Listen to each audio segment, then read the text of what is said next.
दोस्तों, यहूदियों से वो क्या गलतियां हुई थी जिनकी बिना पर कुरान मजीद में कई मर्तबा इस कौम पर लानत भेजी गई है। इनकी तारीख क्या है और इनके कौन से ऐसे अफ़ाल हैं जिनकी वजह से इन्हें आज तक बुरे अल्फाज से जाना जाता है, और इसके अलावा कि यहूदियों का दज्जाल से क्या ताल्लुक़ है और ये लोग इस फितने के मुंतज़िर क्यों हैं।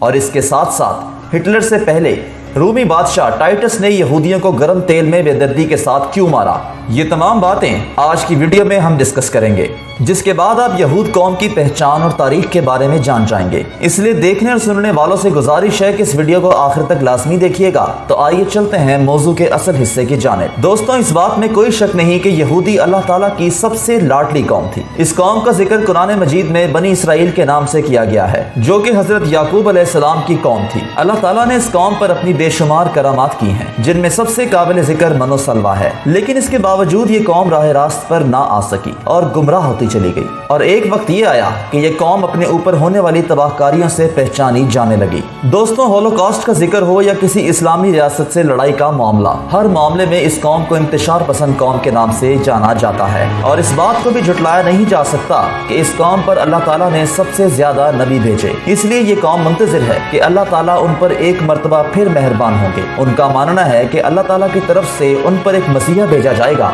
जो इनको सीधी राह पर ले आएगा और इनकी पहचान बनाएगा। तारीखी रिवायात के मुताबिक अल्लाह ताला ने अब इस कौम को सबसे ज्यादा अजाब का हकदार करार दिया है, चूंकि इस कौम ने कुरान मजीद की आयत को झुटलाया और उसके साथ साथ हजरत मूसा अलैहिस्सलाम को ये चैलेंज दिया कि हम तब तक आपके अल्लाह पर ईमान नहीं लाएंगे जब तक हम उन्हें अपनी आंखों से ना देख लें। इस कौम ने अल्लाह ताला को कई मर्तबा आजमाने की कोशिश की। तारीख में जिक्र है कि अरब के एक इलाके में यहूदियों के 12 कबीले आबाद थे। उनकी जानिब जब अल्लाह के नबी भेजे गए तो उन्होंने कहा कि हम तब तक ईमान ना लाएंगे जब तक हमारे कबीलों के लिए पानी का बंदोबस्त ना हो जाए। अल्लाह ताला की करनी ऐसी हुई कि इन 12 कबीलों के लिए अलग अलग पानी का चश्मा फूट पड़ा और पानी की किल्लत खत्म हो गई। लेकिन ये लोग फिर भी बाज ना आए और मुसलमानों को अपना सबसे बड़ा दुश्मन समझते रहे, और आज तक ऐसा ही हो रहा है। ये लोग आज भी मुसलमानों को अपना सबसे बड़ा दुश्मन तस्वर करते हैं, और इसकी मिसाल यरूशलेम से ली जा सकती है, जहाँ यहूदियों की तरफ से मुसलमानों को बेपनाह तकलीफ दी जा रही है। सवाल यह है कि आखिर इस कौम को मुसलमानों से इतनी नफरत क्यों है। तो हम आपको बताते हैं कि हजरत मोहम्मद सल्लल्लाहु अलैहि वसल्लम की आमद से कबल इस कौम को अपने आप पर बहुत ज्यादा मान था। इसी मान और गरूर की वजह से इस कौम ने एक पेशन गोई भी की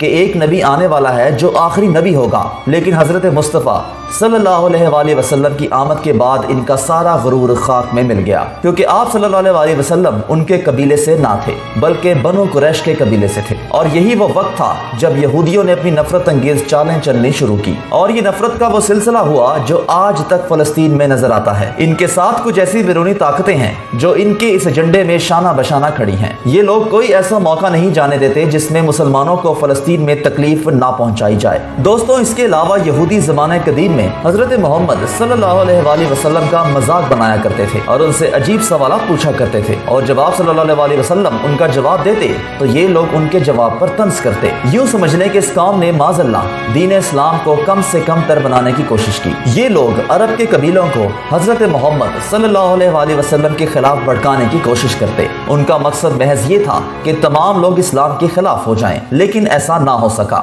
फिर भी इस कौम ने हिम्मत नहीं हारी और आप सल्लल्लाहु अलैहि वसल्लम के खिलाफ साजिशें करते रहे। दोस्तों, हुजूर अकरम सल्लल्लाहु अलैहि वसल्लम ने फतेह मक्के के बाद इनकी साजिशों को पसे पुश्त डालकर इस कौम को अपनी पनाह में ले लिया, लेकिन ये एहसान फरामोश लोग साजिशों पर साजिशें करते रहे। फिर अल्लाह ताला ने हुजूर अकरम सल्लल्लाहु अलैहि वसल्लम को हजरत जिब्राइल अलैहिस्सलाम के जरिए यहूदियों का असल चेहरा दिखाया। अल्लाह ताला ने कुरान मजीद में ही नहीं बल्कि बाकी आसमानी किताबों और सहीफों में भी इस कौम पर लानत की है। यहाँ तक कि इल्हामी किताब ज़बूर में इस कौम को सख्त अजाब की वईद सुनाई गई है। दोस्तों, ये यहूदी ही थे जिन्होंने हजरत ईसा अलैहिस्सलाम को मसलूब करने की कोशिश की, लेकिन ये करने के बाद ये लोग ज्यादा देर खुश ना रह सके, क्योंकि 70 साल बाद अल्लाह ताला ने रूमी बादशाह टाइटस की सूरत में इन पर अजाब नाजिल किया। टाइटस ने इस कौम पर जुल्म सितम के वो पहाड़ गिराए कि ये कौम अपनी मखसूस जगह को छोड़कर भागने पर मजबूर हो गई। टाइटस ने करोड़ों यहूदियों को गर्म तेल में डालकर ऐसे قتل کیا کہ ان کے جسم کا گوشت جدا جدا ہو جاتا، اور آج ان لوگوں نے اپنی سازشوں سے اسرائیل کو اپنا گڑھ تو بنا لیا ہے، لیکن یہ قوم بھی اپنے اوپر ہوئی تباہ کاریوں کو یاد کرتی ہے۔ دوستوں، ٹائٹس نے ان کا ہیکل سلیمانی بھی تباہ کر دیا۔ ٹائٹس کے بعد ان کو کچھ سکون ہوا، لیکن یہ سکون بھی زیادہ دیر تک نہ رہ سکا، کیونکہ اس عذاب کے بعد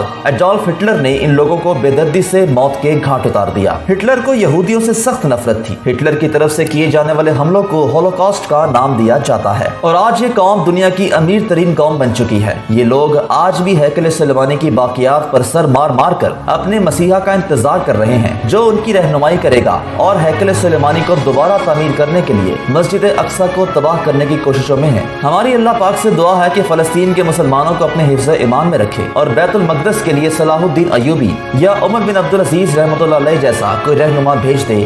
آمین ثم آمین۔ تو دوستوں، امید ہے کہ آپ کو آج کی ویڈیو بے حد پسند آئی ہوگی۔ پسند آنے کی صورت میں اسے لائک کیجئے اور دوستوں کے ساتھ شیئر ضرور کیجئے گا۔ اگلی ویڈیو کے ساتھ انشاءاللہ جلد حاضر ہوں گے، تب تک کے لیے اللہ حافظ۔